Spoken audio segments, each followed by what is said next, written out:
कहानी के शुरू में ही एक स्क्रैट अपने नेट को पाने के चक्कर में एक स्पेसशिप के अंदर जाकर गलती से उसका लीवर दबा देता है और ऐसे पहुंच जाता है स्पेस में, जहां उससे स्पेसशिप संभाली नहीं जाती और एक प्लैनेट से टकरा जाती है। प्लैनेट के तबाह होने से उसके टुकड़े जमीन की तरफ बढ़ने लगे थे, जिन्हें इस क्रैक की वजह से अब जमीन खतरे में थी। सीन कट होकर एक मैमथ को दिखाया जाता है, जो कि हाथी की तरह दिखने वाला एक जानवर है, जिसके ग्रुप में और भी बहुत तरह के जानवर हैं। ये सभी किसी न किसी मोड़ पे अपनी फैमिली से दूर होकर इस ग्रुप का हिस्सा बन गए थे। मैमथ की फैमिली में उसकी वाइफ और बेटी भी थी। वो अभी अपनी बेटी के साथ खेल ही रहा था कि तभी यहाँ एक और मैमथ आ जाता है, जो कि उसकी बेटी पीचिस का दोस्त है। वो पीचिस से शादी भी करना चाहता है, पर पीचिस के डैड यानी ये बड़ा मैमथ इस चीज से खुश नहीं था, क्योंकि ये मैमथ उनकी बेटी को उनसे बहुत दूर ले जाता। इस ग्रुप का एक और मेंबर सिड अपनी फ्रेंड को प्रपोज कर रहा है, पर उसकी इंकार ने सिड को बहुत ज्यादा दुखी कर दिया था। शाम में मैमथ्स की वेडिंग एनिवर्सरी भी थी। इसी पार्टी के दौरान उन्हें मेट्रॉइड्स यानी उस टूटे हुए प्लैनेट के टुकड़े आसमान से उड़ते हुए उनकी तरफ आते दिखाई देते हैं। तभी इनको देखकर डरते हुए मैमथ के कहने पे एक केव के अंदर चले जाते हैं, जहाँ उन्हें अब कुछ देर तक के लिए इन मेट्रॉइड्स से बचने के लिए रुकना था। ये मेट्रॉइड्स जमीन के कुछ अंदरूनी हिस्सों में भी जा रहे थे, जो कि डायनासोर्स की दुनिया है, जिस जगह पर हम लाल परों वाले 3 डायनासोर्स को देखते हैं, जो किसी और जानवर के अंडे को वहाँ से चुरा कर भाग रहे थे। इस वक्त यहाँ पे एंट्री करता है एक बग नाम का वॉरियर। ये बग इस अंडे को डायनासोर से बचाकर इसकी असल जगह पे छोड़ आता है। बग का डायनासोर से उस अंडे को छीनना डायनासोर को अपनी बेइज्जती फील हुई थी। इस सारे वाकये ने डायनासोर को बहुत ज्यादा गुस्सा दिला दिया था और वो अब हर हाल में इस बेइज्जती का बदला बग से लेकर रहता। इस सब के बाद बग को जमीन के नीचे से एक ऐसा पत्थर मिला है, जो कि इस जमीन का नहीं है और शायद ये हजारों साल पहले आकर इस जमीन पे गिरा होगा। यहाँ मैमथ के सभी ग्रुप के लोग उन मेट्रॉइड्स को देखने के लिए जब अपनी केव से बाहर निकलते हैं, तो उन सब के सामने अब बग वही पुराना पत्थर लेकर आता है। ये दिखाकर वो सबसे कहता है कि घबराने की बात नहीं, ये देखो ऐसे मेट्रॉइड्स पहले भी जमीन पे गिर चुके हैं, बस समय पे इनसे अर्थ को महफूज करने के लिए कोई ना कोई होता था। इस बार ये काम हम करेंगे, अपने आप को, इस अर्थ को और अपनी आने वाली जनरेशन को इस मुसीबत से बचा लेंगे। जैसे हमें पहले पता है कि बग एक वॉरियर है, उसके पास तो पूरा प्लान था अर्थ को बचाने का, लेकिन मैमथ को उसके प्लान पर ज्यादा उम्मीद नहीं थी। पर कोई और प्लान ना होने की वजह से उनको बग का साथ देना ही था, चाहे अब अंजाम कुछ भी होता। यही वो डायनासोर जिससे बग ने लड़ाई मोल ली थी, वो भी इस जगह पर अपने बच्चों के साथ आ गया है, ताकि बग के इस मिशन को फेल कर दे। ऐसे अर्थ के साथ साथ बग भी तबाह हो जाएगा। डायनासोर अपने बच्चों से कहता है कि हम तो उस तबाही के टाइम यहाँ से उड़कर बच जाएंगे और जब सब शांत हो जाएगा तो फिर हम वापस भी आ सकेंगे। तब अर्थ पर कोई नहीं रहेगा और इस पूरी अर्थ पे सिर्फ हमारा और हमारा कब्जा हो जाएगा। डायनासोर का बेटा उसे कहता है कि इसमें तो किसी की भलाई नहीं, मुझे ये प्लान बिल्कुल पसंद नहीं आया, आपको बग को माफ कर देना चाहिए। पर डायनासोर इस चीज के लिए तैयार नहीं था, वो अपनी बेटे की बात भी नहीं सुनता। दिखाया जाता है बग को, जिसने इन मेट्रॉइड्स को देखकर पता चलाया है कि इनके अंदर मैग्नेटिक फील्ड है।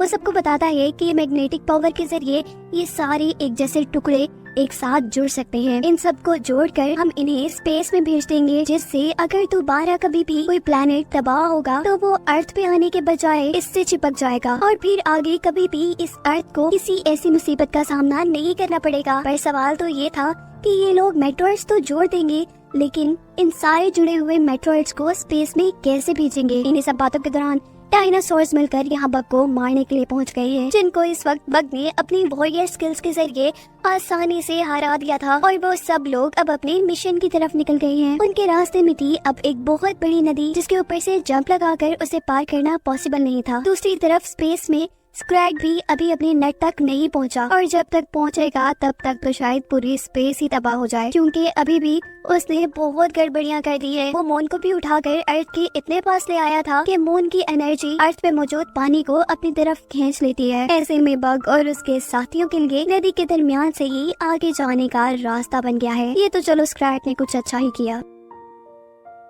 यही अब उन्हें एक और बहुत बड़ा सा मेट्रॉइड दिखाई देता है, जो सभी छोटे छोटे मेट्रॉइड्स को अपनी तरफ खींच रहा है।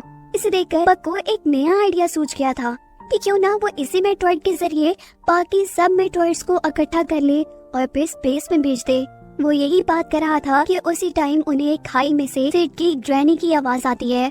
सिड की ग्रैनी काफी टाइम से खोई हुई थी और सिड उनके लिए काफी परेशान था। सिड सारे काम छोड़कर उसी खाई में अपनी ग्रैनी को चेक करने के लिए चला जाता है। सारे भी उसके पीछे आते हैं और देखते हैं कि इस खाई के अंदर एक ऐसी दुनिया थी जो शायद मेट्रॉइड से ही बनी थी।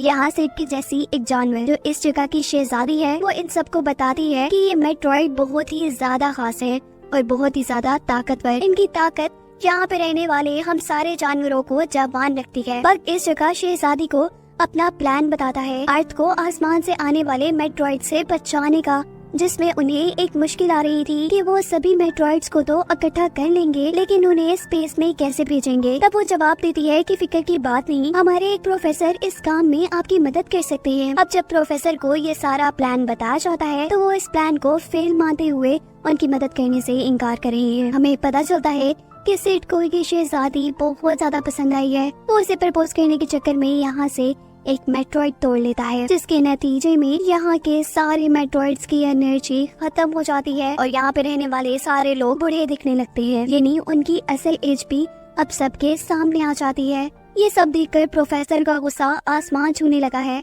इससे पहले कि वो सिड को मार देते, बग को उनके पीछे बहुत सी लावा वाली पहाड़ियाँ दिखाई देती हैं, जो अभी फटी तो नहीं पर उनके अंदर बहुत ज्यादा प्रेशर बन रहा है। बग सबसे कहता है कि हम सारे इन छोटे छोटे पहाड़ों का मुंह बंद कर देते हैं, ऐसे सारा प्रेशर सिर्फ बड़े वाले पहाड़ में आ जाएगा। उसके मुंह की तरफ हम सारे मेट्रॉइड्स रख देंगे और प्रेशर के बढ़ने पे ये सारे मेट्रॉइड्स उड़कर स्पेस में चले जाएंगे। फिर इनकी मैग्नेटिक पावर बाकी सारे मेट्रॉइड्स को उनकी तरफ ले जाएगी। ऐसे न जमीन पे और मेट्रॉइड्स आएंगे और ना ही जमीन को कोई खतरा होगा। सब काम में लग जाते हैं। कोई छोटे छोटे पहाड़ों का मुंह बंद कर रहा था तो कोई अब मेट्रॉइड्स को बड़े पहाड़ की तरफ डाल रहा था कि तभी उनके ऊपर डायनासोर्स का हमला हो जाता है, जो कि बग को खत्म करना चाहते हैं। बग उनसे लड़ने की कोशिश कर रहा था पर अब एक डायनासोर उसे पकड़ चुका है और दूसरा उसे मारने ही वाला है कि बग उन्हें समझाता है, तुम मुझे मारने के बजाय हमारा साथ दो हमारे मिशन में। अगर दुनिया खत्म हो गई तो तुम्हारे रहने का भी कोई ठिकाना नहीं रहेगा। लेकिन उसकी बात सुनने वाला कहाँ था ये डायनासोर। सीन्स दोबारा स्पेस में शिफ्ट हो जाते हैं, जहाँ स्क्रैक ने अपने नट को लेने के चक्कर में एक और सबसे बड़े मेट्रॉइड का रूप जमीन की तरफ कर दिया था। जैसे ही जमीन पे ये गिरता है तो अब डायनासोर भी इसको देखकर डर गए हैं। वो भी अब बग की बात मानने को, यानी उनके प्लान में उनका साथ देने को तैयार होते हुए सारे मेट्रॉइड्स को हवा में लेकर उड़ते हैं और सबसे बड़े लावा वाले पहाड़ में डाल देते हैं, जिस पहाड़ के अंदर सबसे ज्यादा प्रेशर था। इस वक्त सिर्फ एक होल खुला था। सिड की दादी जब उस छोटे होल को अपनी छुरी से बंद करती है तो बड़े पहाड़ के अंदर ऐसा प्रेशर बनता है कि सारे ही मेट्रॉइड्स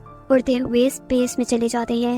यानी फाइनली उन्होंने अर्थ को बचा लिया था, पर पता नहीं कैसे एक मेट्रॉइड दोबारा जमीन पर आ जाता है। लेकिन इससे ज्यादा कुछ बुरा नहीं बल्कि अच्छा ही हुआ है। सिड जैसे ही सारे ही जानवर, यहाँ तक कि उसकी ग्रैनी भी इसकी पावर से जवान हो गई है। सिड ने अब शहजादी से शादी कर ली है। मेहमत भी अपनी बेटी पीचेस की शादी उसके पसंद के मेहमत से करवा देता है। सब हंसी खुशी रहने लगते हैं। पर मूवी के पोस्ट क्रेडिट सीन में हमें बग बताता है कि स्क्रैट ने तबाही का सिलसिला अभी तक बंद नहीं किया था। उसने मार्स प्लैनेट को भी तबाह कर दिया था और अब उसकी स्पेसशिप वापस अर्थ की तरफ आ रही है, जिसके साथ ये मूवी यहीं एंड हो जाती है।